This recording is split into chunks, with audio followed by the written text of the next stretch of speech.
AD at 34 and 11 of 21. LeBron 25, 13 and 9. KCP 13 on 2 for 6 from 3. KCP with that big first quarter. James had mentioned that he was 3 for 6, 2 for 4 from 3, 10 points in the first, really setting the tone. The Lakers grab game 1, 116 to 98 in the best of 7 series. The next game will be Friday at 6. The Lakers have won 11 of their previous 16 finals when they win game 1. Alex Caruso scored 10 points in his first career finals game. He's now standing by with Mike. All right, Alex Caruso, kind enough to join us on the post-game show. AC, a pretty emphatic Game 1 victory. I wondered what you thought stood out about this one tonight as you guys were able to handle Miami after that fast start from the Heat. Yeah, I think we just we came out and started being the aggressors. You know, I think on offense we started attacking the paint a little more, put our head down, get to the rim, and that in turn opened up the shooters for us on the backside. And then defensively we just kind of climbed up into them a little bit and tried to be, you know, influence them to do what we wanted to do instead of letting them come off screens how they like or run into offense how they like. And it was good for us. AC, you were able to get some of your actions off of LeBron, off of Anthony Davis, something that you were able to do throughout the season. LeBron said a lot of that's just about basketball IQ. Can you describe how you play off of those two stars? Yeah, I mean, it's just knowing how teams are going to guard each of them and then being ready for the actions. I mean, I worked with Miles Simon all during the year and then a little bit when we came back from quarantine on coming out of pick and rolls when guys are going to blitz LeBron, when we're trying to get a small guy on him late, and I got a layup off that, got fouled off that tonight. And then just playing off the double teams with AD in the post, you know, is something we've consistently tried to work on throughout the year. So for me, it's just about understanding how the defense is going to guard them and then reacting and being ready to do whatever I need to do. AC, you guys did start slow in the first 2 series in the West, started better in the Western Conference Finals Game 1. Was it important to you to respond to what Miami did at the start of this game just to set a tone that you can try to take through the rest of the finals? Yeah, for sure. You know, Game 1 is the most important game because it's the one that was up next. You know, for us, it's just about winning whatever's in front of us. We know that Miami came out and went up 2-0 in all their series in the East, and we know that they were going to look to come out and win the game just to trying to set an edge and set a tone for how they're going to play. So it was important for us to come out and play Laker basketball, and I think we got to that for majority of the game tonight. There's a little slip up in the late runnings of the game, but ultimately I think we did the job we needed to do. You're just going to have to adjust and get ready for Game 2. All right, Alex, last thing for you. Still so early in the series. How fun is it to be in the NBA Finals versus just how mentally locked in you guys are? Can those things happen at the same time?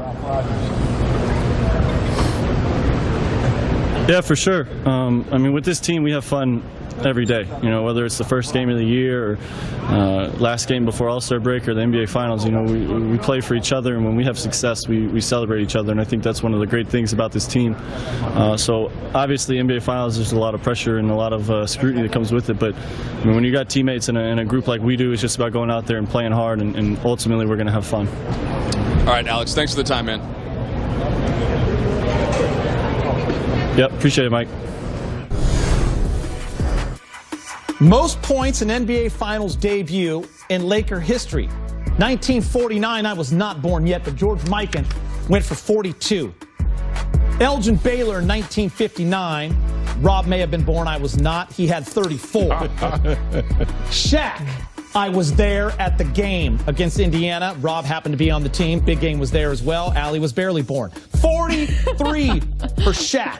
AD tonight. 34 points in his debut, Allie. That is special. And he came to play, and this is why he's in a Laker uniform, and this is what LeBron James needed.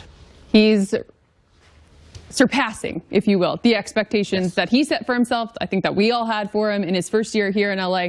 But I think the one thing that I loved about this game, because I feel like after every game, we have harped on it a bit.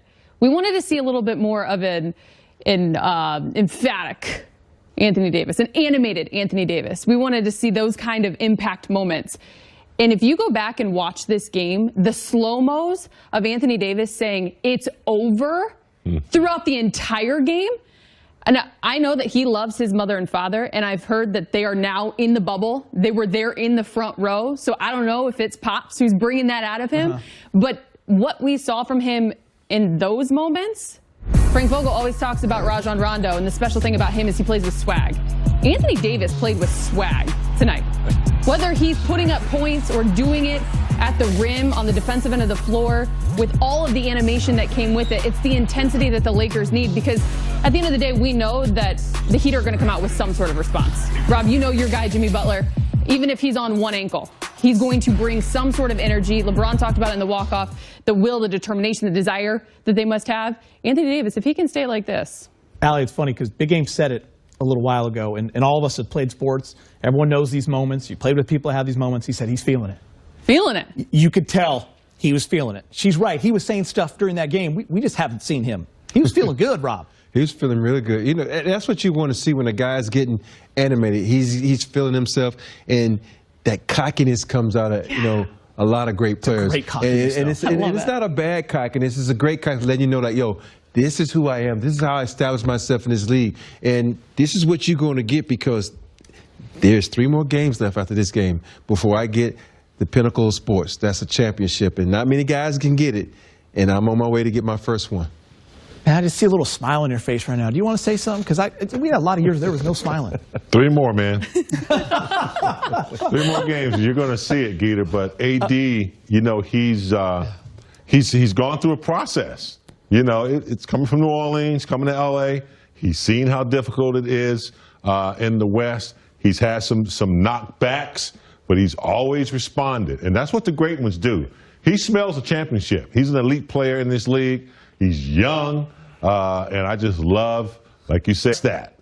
You know, not only in his game, but verbally. And that's sending a message. Yeah. You know, if you thought he was a little light or, you know, maybe a little standoffish, Miami saw tonight what they're going to have to contend with. And sometimes that can, you know, they can feel like, damn, I didn't know he was going to be like this. But he is. And the motto remains, job not finished. Before we go to Vogel, Allie, I want to ask you one more thing. I remember when AD first came, and a lot of people nationally were saying, oh, we'll see how long it takes. Yes, they complement each other. They're going to be great together. We'll see how long it takes for them to really start to gel. And I'll never forget you saying, like, they're going to gel immediately. What did you know? Obviously, you've been around LeBron a long time. Why that would work so quickly? I think because of what we all have learned with LeBron James. If you're willing to follow his lead, he will put you in a position to succeed. And I think he sees what many people may not see in Anthony Davis when you step between the lines, in his skill, his athleticism, his ability to dominate the way in which he can all throughout a game. And not just in one aspect, one area. And so I think what he's been able to instill in Anthony has been something that's been admirable to watch. Because just as much as Anthony has said, I want what LeBron has, he's not just allowed it to come, he's taken it and run with it. So he's taken advantage of an opportunity of a star, a superstar, a great player like LeBron, giving him an opportunity to step up, and he's succeeded. I mean. By the way, it's a great answer. It's a humble answer. You could have said, because I'm smarter than all of them. You did.